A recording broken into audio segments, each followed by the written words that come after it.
Vous avez peut-être eu la chance, en vous promenant sur les bords de Vilaine, de tomber nez à nez avec une sculpture incroyable. Produite par des artistes venant de partout, ces œuvres ont été réalisées lors de 4 symposiums de sculpture entre 2021 et 2025. Voici l'interview d'un des artistes, en espérant que cela vous donnera l'envie d'aller découvrir son travail. Vous allez maintenant écouter l'interview de Laetitia Melleguelaf, dont la sculpture, Osmose, est visible sur le sentier de Pompéan, Évolution. On s'en nourrit de nos émotions. On se fait déborder, mais on les incorpore et puis on les ressort. Laetitia Melleguelaf, je suis sculpteur sur métal, sur céramique, faïence, grès. Voilà, je touche un petit peu à tous les matériaux. Moi, j'ai fait les beaux-arts depuis que j'ai 8 ans peut-être, dans le cours du mercredi après-midi, 1 heure, 2 heures par jour, toutes les semaines. Et puis, je voyais les étudiants qui passaient, je me dis « Ah, c'est ça que je veux faire plus tard comme étude ». Donc, j'ai fait un bac littéraire art plastique et ensuite, je suis entrée directement aux beaux-arts. Donc, j'ai fait 5 ans de beaux-arts.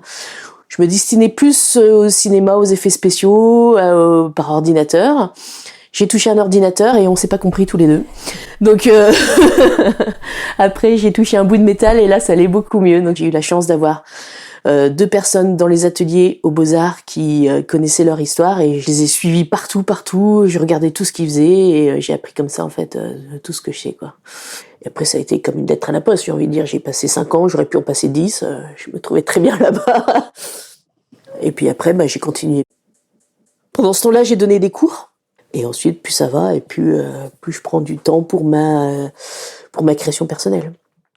J'ai un carnet à croquis où quand j'ai une idée, je la mets. Je pense que j'ai de quoi travailler. Je pense que j'aurai pas assez d'une vie avec tout ce que j'aimerais faire. Et des fois, il y a une petite pièce qui fait son petit trou dans la tête. Elle arrive, et il faut la sortir même avant les autres. C'est comme un accouchement, en fait. Voilà, hop, on accouche de la pièce et on peut passer à une autre.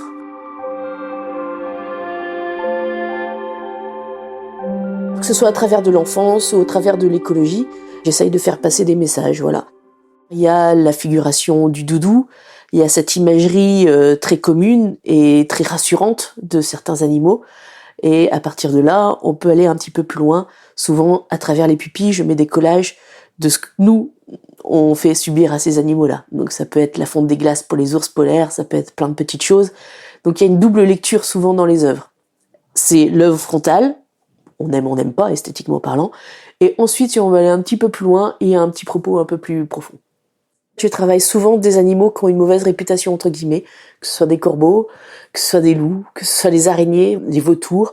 C'est des animaux qui sont mal perçus, mal aimés. Et j'aime bien soit réhabiliter, soit me servir de ça pour avoir ce jeu de répulsion-attraction que peut provoquer un animal ou même une pièce.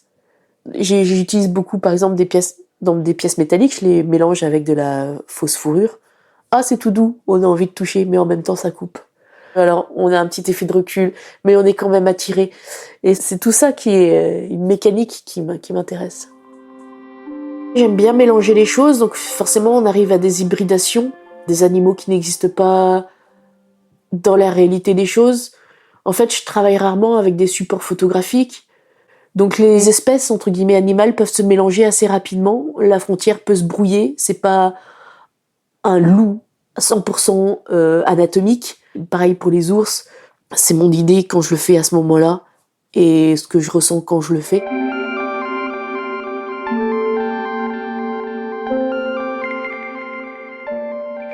Tout comme en sculpture, le socle fait partie de la sculpture. Le titre aussi fait partie de l'œuvre, donc c'est très important. Beaucoup de mes sculptures ont des titres en anglais, en français, en breton, mais qui ont toujours une signification. Moi, je le sais, je veux le mettre. C'est une indication pour ceux qui vont fouiller un petit peu plus. J'ai toujours une double réflexion dans mes sculptures.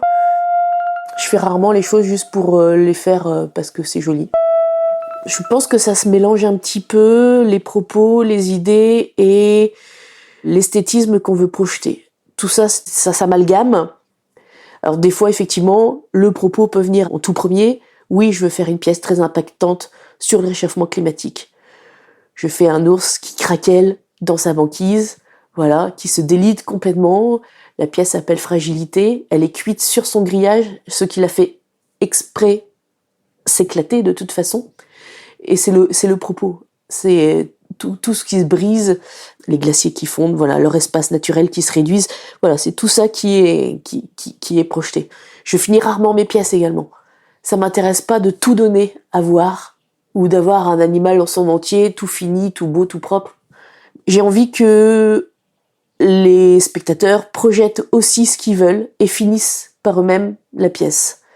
J'aime bien que ça s'efface, que ça se délite, que ça devienne transparent. Voilà. Ce qui m'intéresse quand j'utilise différents matériaux, c'est de faire une unité dans la sculpture, qu'il peut y avoir, comme la pièce que je réalise ici. Il y a différents métaux de l'acier corten, de l'acier inoxydable, de l'inox polymiroir, du bois brûlé à la technique japonaise et le granit qui est à la base de la pièce. Et tout s'incorpore, voilà, ça fait une unité. Donc voilà.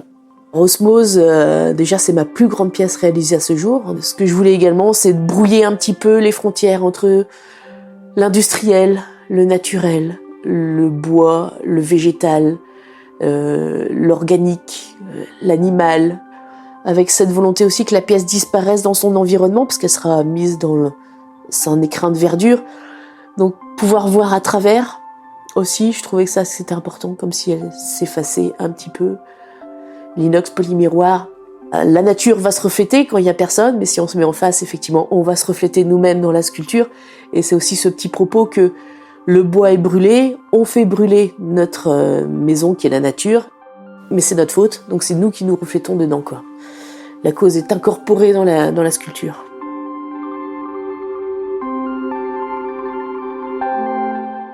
Miyazaki, c'est vraiment une source d'inspiration.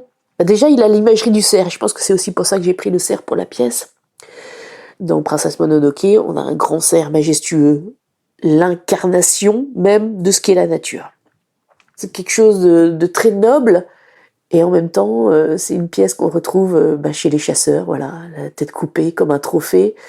Oui, c'est une tête.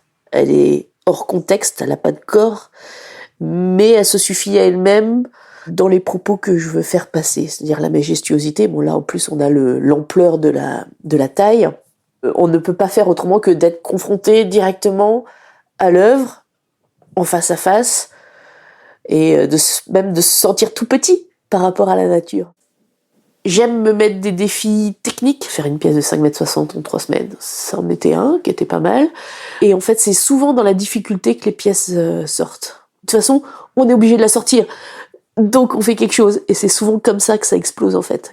Et ça va nous amener à en faire d'autres en disant peut-être que pour une prochaine je pourrais faire ça comme ça plutôt. J'aime les choses brutes aussi. Je vais rarement lisser une pièce, ça m'intéresse pas.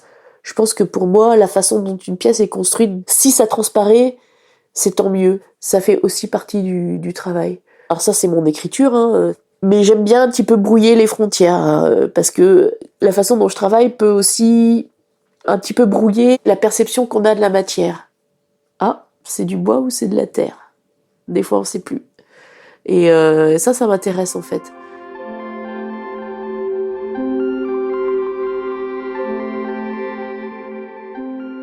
Je passe par le dessin, parce que souvent j'ai un travail d'équilibre ou de déséquilibre dans ma pièce, et j'ai besoin de savoir comment la construire et surtout comment la présenter, parce que il faut que ça tienne, tout simplement.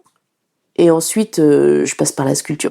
Quand on fait de la taille directe, par exemple, on est obligé de dessiner les différentes faces avant d'attaquer.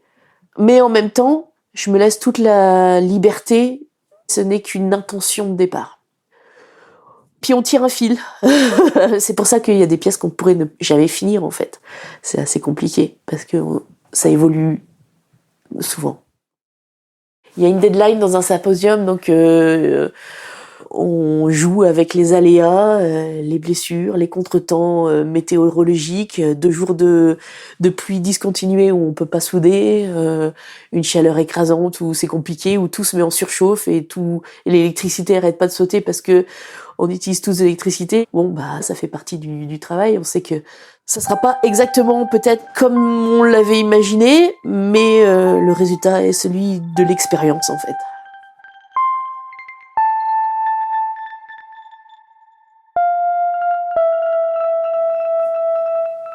Je pense qu'il en ressort une pièce forte en fait. Forte dans le temps, forte dans cette compression de tout, compression des émotions, compression du temps, compression du travail, compression de... Vraiment, c'est... Un petit bang, un petit big bang.